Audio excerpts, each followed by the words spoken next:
Hello students, welcome again to lectures club.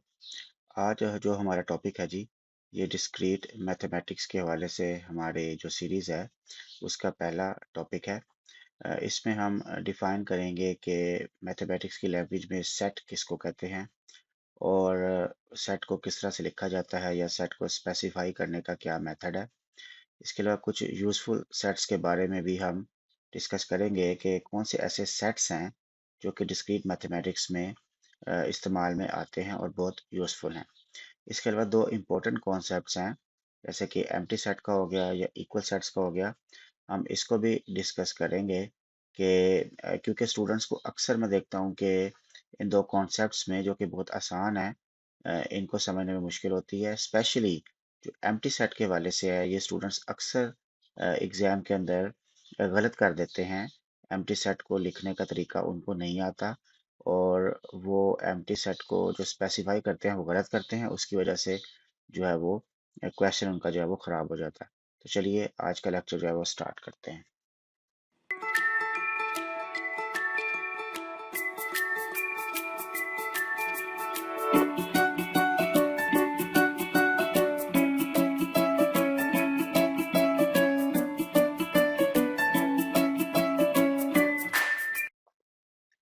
तो basically set क्या है? Set is an unordered collection of objects. यानी कि हमारे पास कुछ ऑब्जेक्ट्स हैं और वो अनऑर्डर्ड हैं। इमेजिन करें कि मेरे पास कुछ एलिमेंट्स हैं जो ऑब्जेक्ट्स हैं। लेट्स से मैं कहता हूँ जी ए है, एक मेरे पास एलिमेंट है, एक मेरे पास बी है जी, एक मेरे पास सी है। तीन एलिमेंट्स हैं और अगर वो एलिमेंट जो है वो लेट्स से कि मेरे पास जो एक बॉक्स है, ठीक है जी, उसका नाम मैंने ए रखा हुआ है। ठीक है जी, ये सेट है, मैंने सेट को एक बॉक्स की शक्ल दी हुई है। अब अगर ये तीनों के तीनों जो एलिमेंट्स हैं अगर इस सेट में मौजूद हैं, ठीक है जी, तो बेसिकली ये तीनों के तीनों इस सेट का क्या है? एलिमेंट है। ठीक है जी, ए, बी एंड सी। ठीक है जी। अब ये अनऑर्डर्ड है। अनऑर्डर का मतलब ये है कि इनका ऑर्डर में इसके अंदर मौजूद होना जरूरी नहीं है। ये जरूरी नहीं है कि पहले ए हो फिर बी हो सी हो, या पहले सी हो फिर बी हो या ए हो। इनका ऑर्डर में होना जरूरी नहीं है, हम किसी भी ऑर्डर में इनको लिख सकते हैं। अब कोई भी ऑब्जेक्ट जो है वो किसी सेट का एलिमेंट है या नहीं, तो उसको लिखने का तरीका कुछ ये है कि जैसे यहाँ पर लिखा हुआ है ए एप्सिलॉन कैपिटल ए। इसमें स्मॉल ए जो कि मेंबर है उस सेट का और कैपिटल ए उस सेट का नाम है। तो इसको हम कुछ इस तरह से लिख सकते हैं कि A is a member of A, यानी कि small A is an element of A. और अगर कोई ऑब्जेक्ट जो है वो उसका एलिमेंट नहीं है उस सेट का, तो हम सिंपल क्या करते हैं कि एप्सिलॉन के ऊपर एक थोड़ा सा हम क्रॉस लगा देते हैं, जिससे पता चलेगा कि ये इस सेट का एलिमेंट नहीं है। मिसाल के तौर पे अभी हमने देखा कि जो सेट ए है इसमें डी मौजूद नहीं है, तो हम लिख सकते हैं कि डी जो है is not an element of A. ठीक है जी। ठीक है, ये थोड़ा सा वो साइलेंट खराब हो गया क्योंकि मैं माउस पैड से लिख रहा हूँ, तो इस वजह से। आई होप कि आपको ये समझ आ गया होगा। इसी तरह अगर कोई मैं कहता हूँ जी है, तो जी इस सेट का एलिमेंट नहीं है, तो मैं लिखूंगा Z is not an element of A. तो एलिमेंट उस सेट का मेंबर है या नहीं है, इसको लिखने का तरीका जो है वो कुछ इस तरह से है। अब सेट को लिखने का बेसिकली तरीका क्या है? तो लेट्स से हमारे पास इंग्लिश के वोवल्स हमारे पास मौजूद हैं, जैसे ए ई आई ओ यू अल्फ़ाबेट्स हैं ये। और उस सेट एक सेट है हमारे पास जिसका नाम है जी वी। तो हम क्या करेंगे, उन अल्फ़ाबेट्स को हम जो है सिंपल तो कर्ली ब्रैकेट्स के अंदर लिखेंगे और दरमियान में कॉमा सेपरेट कर देंगे उनको, यानी कि एलिमेंट्स के दरमियान में एक छोटा सा कॉमा लिख देंगे। अब आपने यहाँ पर दोबारा मैं आपको रिकॉल करवाऊंगा कि ये अनऑर्डर्ड ऑब्जेक्ट्स हैं, ऐसा नहीं है। लेकिन अगर मैं सेट को कुछ इस तरह से लिख दूं कि v इज इक्वल टू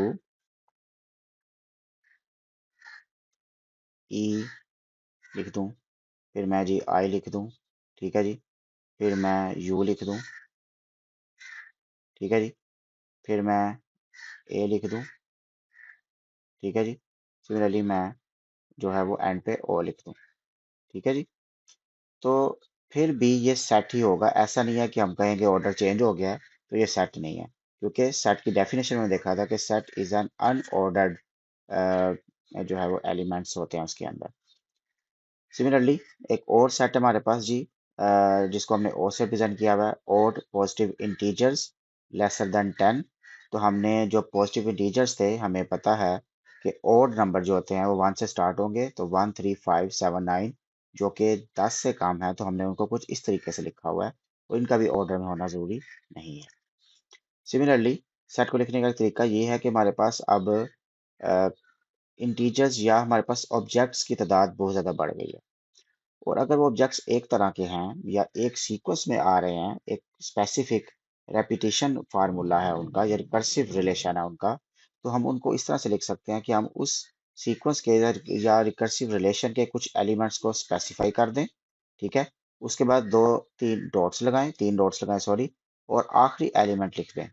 यानी कि हमें इससे पता चल जाएगा कि एलिमेंट्स कहाँ से स्टार्ट हो रहा है, कहाँ पे एंड हो रहा है, और उनका आपस में रिलेशन क्या है। हर आने वाले जो एक्स नेक्स्ट एलिमेंट है, उसका अपने पिछले वाले एलिमेंट से क्या रिलेशन है। यहाँ पर हम देख सकते हैं कि 1 में 1 ऐड करें तो 2 आ जाएगा, 2 में 1 ऐड करें तो 3 आ जाएगा, 3 में 1 ऐड करें 4 आ जाएगा। करते करते हम 99 पे पहुंच जाएंगे, और 99 जो है ये लेस देन 100 है। तो इस तरह से हमने पॉजिटिव इंटीजर्स लिख दिए लेस देन 100। ये और नंबर्स पॉजिटिव इंटीजर्स, ये आगे जाके मैं आपको इसका भी बताता हूँ। सिमिलरली देखें, यहाँ पर मैंने एक और दो तीन और एग्जांपल्स लिख दी हैं, जिसमें आप देख सकते हैं कि कुछ स्टूडेंट्स के नाम हैं, जो कि सारा, आमना, अली, और इनको सिंपल उनके नाम लिखे हुए हैं और कॉमा सेपरेटेड किया हुआ है। इसी तरह टर्की के कुछ सिटीज़ हैं जिनके नाम लिखे गए हैं, और यहाँ पर आप देखें तो अब बहुत ज़्यादा टर्की के सिटीज़ हैं, तो 3 डॉट्स लगा दिए यहाँ पे। इसका मतलब है कि जितने भी टर्की के सिटीज़ हैं वो इस सेट के अंदर शामिल होंगे। इसी तरह एलिमेंट्स, अच्छा एक यहाँ पर एक और चीज़ मेंशन करना ज़रूरी है कि जो सेट के एलिमेंट्स है, ज़रूरी नहीं है इनको उनका आपस में कोई रिलेशन भी हो, नॉन रिलेटेड एलिमेंट्स भी हो सकते हैं। जैसे कि यहाँ पर देखें तो एक इंटीजर है 3, फिर एक अल्फ़ाबेट है, फिर एक कलर का नाम है, और ये किसी ऑब्जेक्ट है उसका नाम है। तो अब आप यहाँ पर देख सकते हैं कि ये आपस में नॉन रिलेटेड एलिमेंट्स हैं। एक और तरीका लिखने का जी सेट को, जिसको सेट बिल्डर नोटेशन कहते हैं जी। ये मैं जब सेट बिल्डर नोटेशन की अलग से वीडियो बनाऊंगा, उसमें मैं आपको एक्सप्लेन करूंगा कि सेट बिल्डर नोटेशन में बेसिकली सेट को किस तरह से लिखा जाता है, क्योंकि ये एक अलग से एक टॉपिक है सेट को स्पेसिफाई करने के लिए। तो हम उसमें इसको जो है वो डिस्कस करेंगे। अब जी हमारे पास कुछ सेट्स हैं जो कि डिस्क्रीट मैथ के अंदर बहुत ज़्यादा जो है उनका यूज़ होता है। इसमें हमेशा याद रखें कि सेट का जो नाम है उसको हमेशा बोल्ड फेस लेटर्स में, यानी कि कैपिटल लेटर्स में भी लिखा जाता है, और उनको ज़रा बोल्ड फेस लेटर्स में लिखा जाता है। लेकिन यूजुअली हम अपनी नोटबुक्स में या पेपर के अंदर बार बार उनको बोल्ड तो नहीं कर सकते, लेकिन हम कैपिटल लेटर्स में लिखते हैं। ये क्यों कैपिटल लेटर्स में और अंदर वाले एलिमेंट्स को क्यों स्मॉल लेटर्स में लिखा जाता है, तो ये भी मैं आपको बताता हूँ कि देखिए कि अगर लेट्स से कि मेरे पास ये सेट ऑफ नेचुरल नंबर्स है जो कि 0 से स्टार्ट हो रहा है, ठीक है जी, और एक मेरे पास है जी सेट ऑफ इंटीजर्स जो कि -2 है, -1 है, इसी तरह इस तरफ से ये -3 -4 -5 चल रहा है, ठीक है जी। और ये इस तरफ से जो है वो 0 1 2 3 और चलते चलते ये अप टू जो है वो कह लें कि इनफाइनाइट सब्जेक्ट से अनलिमिटेड इंटीजर्स इस सेट के अंदर शामिल होंगे। इसी तरह मेरे पास एक Z प्लस है। Z प्लस में सिर्फ पॉजिटिव इंटीजर्स आएंगे, यानी कि Z प्लस जो है इस Z में से ड्राइव किया गया है। इसमें -1 -2 यानी कि नेगेटिव एलिमेंट्स नहीं है, और ना ही इसके अंदर जीरो है, क्योंकि आपने याद रखना है कि जीरो जो है ये एक non positive non negative integer है, यानी कि न्यूट्रल आता है इसके अंदर। इसी तरह नेचुरल नंबर्स हैं, इसमें जीरो से लेकर जो है 1 2 3 के एलिमेंट्स हैं। यहाँ पर एक चीज मेंशन करना चाहूंगा कि बहुत सारी बुक्स जो हैं वो नेचुरल नंबर्स में जीरो को इंक्लूड नहीं करती। तो अगर आप जिस बुक से भी स्टडी कर रहे हैं, अगर उसने नेचुरल नंबर्स को 1 से स्टार्ट किया हुआ है, तो आप उसी लिहाज से उसको क्वेश्चंस को सॉल्व करें, ताकि आपका पेपर में टीचर जो है वो क्वेश्चन खराब ना करे। लेकिन अगर आपकी बुक जो है या आपका टीचर जो है वो नेचुरल नंबर्स में जीरो को इंक्लूड करता है, तो आप भी उसको जो है वो इंक्लूड करें। तो यहाँ पर आप इस चीज़ को नोट कर लें। इसी तरह सेट ऑफ रैशनल नंबर्स है, ठीक है जी। रैशनल नंबर्स जो है इसमें जो है वो वाले एलिमेंट शामिल हैं जिनको हम P ओवर Q यानी कि बटे की फॉर्म में लिख सकते हैं। यहाँ पर एक चीज मेंशन करना जरूरी है कि Q is not equal to zero, क्योंकि क्यू अगर जीरो हो जाएगा तो पी ओवर क्यू जो है वो अनडिफाइंड हो जाएगा। इस वजह से यहाँ पर Q is not equal to zero है। इसी तरह सेट ऑफ रियल नंबर्स है जिसमें सारे के सारे integers, natural numbers, rational irrational numbers सारे के सारे इसमें शामिल हैं। और आर प्लस का मतलब है पॉजिटिव नंबर्स और सी का मतलब है कॉम्प्लेक्स नंबर्स। अब इनको कैपिटल लेटर्स में लिखना और इनके अंदर वाले एलिमेंट्स को स्मॉल लेटर्स में क्यों लिखा गया है, उसकी रीजन ये है कि लेट से मेरे पास एक सेट है, मैं कहता हूँ जी सेट ऑफ नेचुरल नंबर्स, ठीक है जी, या कैपिटल एन है। अगर मैं इस सेट के अंदर लेट से मैं कैपिटल पी लिख देता हूँ, ठीक है जी, तो अब इसका मतलब ये है कि मेरे पास ये जो सेट एन है, ठीक है जी, इसका मेंबर हो गया है प्राइम नंबर। प्राइम नंबर जो है आपको पता है कि वो ऐसे नंबर्स हैं जो कि वन के अलावा सिर्फ अपने ऊपर ही जो है वो डिवाइड होते हैं। एक और एग्जांपल दे देता हूँ। लेट से कि मेरे पास एक सेट है जिसका नाम है जी, लेट से उसका नाम है डी। डी नेम से कोई सेट है मेरे पास, ठीक है जी। अब मैं कहूँ कि अगर डी के अंदर मैं लिख दूं एन, ठीक है जी, इसके अलावा मैं लिख दूं, इसमें लिख दूं जी लेट से जेड माइनस, यानी कि नेगेटिव इंटीजर्स। तो इसका मतलब ये है कि इस डी के अंदर दो सेट्स मौजूद हैं। ऐसा नहीं है कि एन एक एलिमेंट है और जेड माइनस एक दूसरा एलिमेंट है, ऐसा नहीं है। इसका मतलब ये है कि इस डी में, इस डी सेट के दो एलिमेंट्स तो हैं, लेकिन एन खुद से एक सेट है जो कि हमने यहाँ पर उसको मेंशन किया हुआ, सही है। और z माइनस भी इस डी सेट का एलिमेंट है, लेकिन इसके अंदर कौन से वाले एलिमेंट शामिल हैं, -1, -2, -3 एंड सो ऑन। तो इस तरह से हमें पता चल जाएगा कि क्या सेट के अंदर भी कोई सेट शामिल है या वो एक इंडिविजुअल एलिमेंट्स जो है वो शामिल है। तो यहाँ पर इसलिए सेट्स को हमेशा कैपिटल लेटर्स में रिप्रेजेंट किया जाता है, और अगर वो सेट किसी दूसरे सेट का एलिमेंट है या मेंबर है तो उस सेट के अंदर भी उसको कैपिटल लेटर्स में लिखा जाता है। अगर वो कोई सेट नहीं है तो कॉमन जो है हमारी कन्वेंशन यही है कि हम उसको स्मॉल लेटर्स में जो है वो रिप्रेजेंट करते हैं।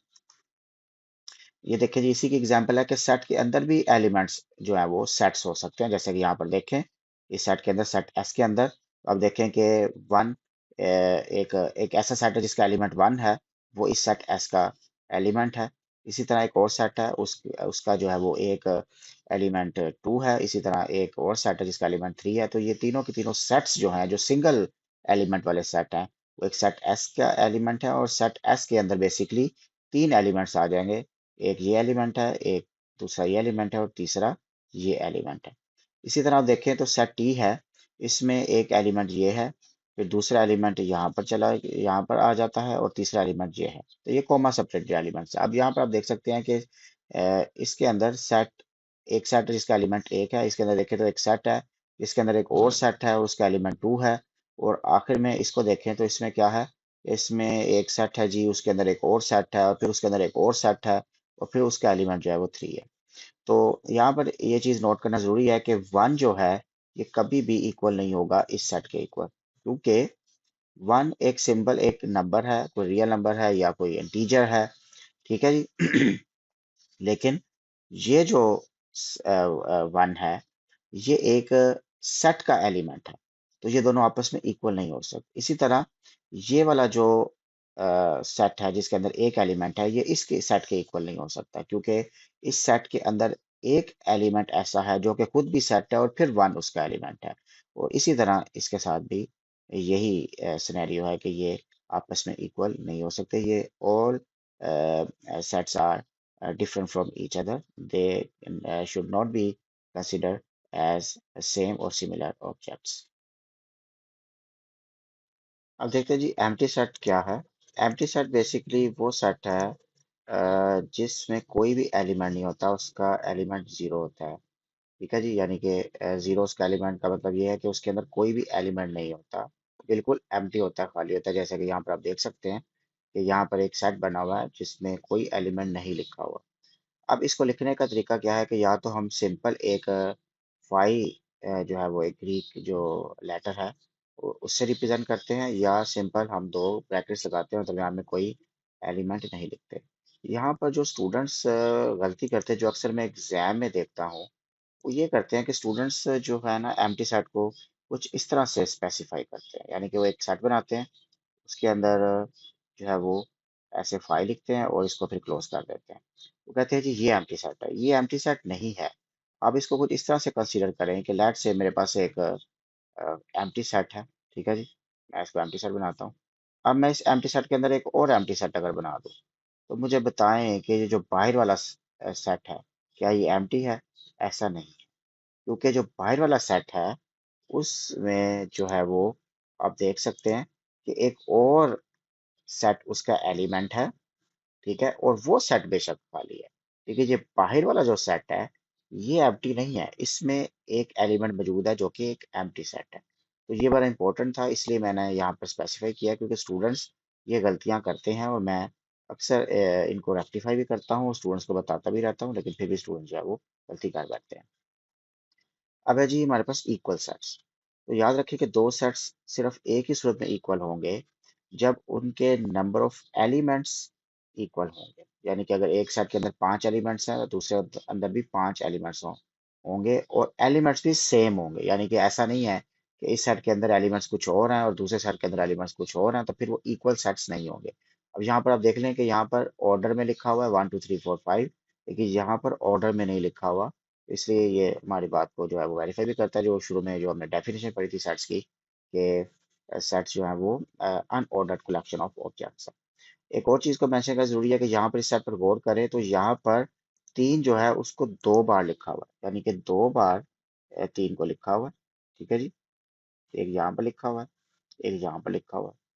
सिमिलरली जो 2 है उसको भी उन्होंने तकरीबन कोई 4 बार लिखा हुआ है। यहाँ पर देखें तो 2 जो है उसको 4 बार मेंशन किया, सॉरी 3 बार मेंशन किया गया उसको, लेकिन फिर भी ये दोनों सेट्स को उन्होंने इक्वल कर दिया।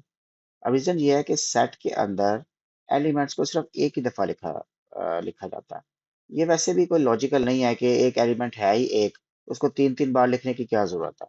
जैसे कि मैं कहूँ कि मैं क्लास में आप स्टूडेंट्स के नाम को नोट कर रहा हूँ कि कितने स्टूडेंट्स आज प्रेजेंट है, तो एक स्टूडेंट जो है वो एक एक ही अकेला ही होगा ना, वो 4 दफा उस प्रेजेंट वाली लिस्ट में उसका नाम लिखने की क्या जरूरत है, हमें उसका नाम लिखने की कोई जरूरत नहीं है।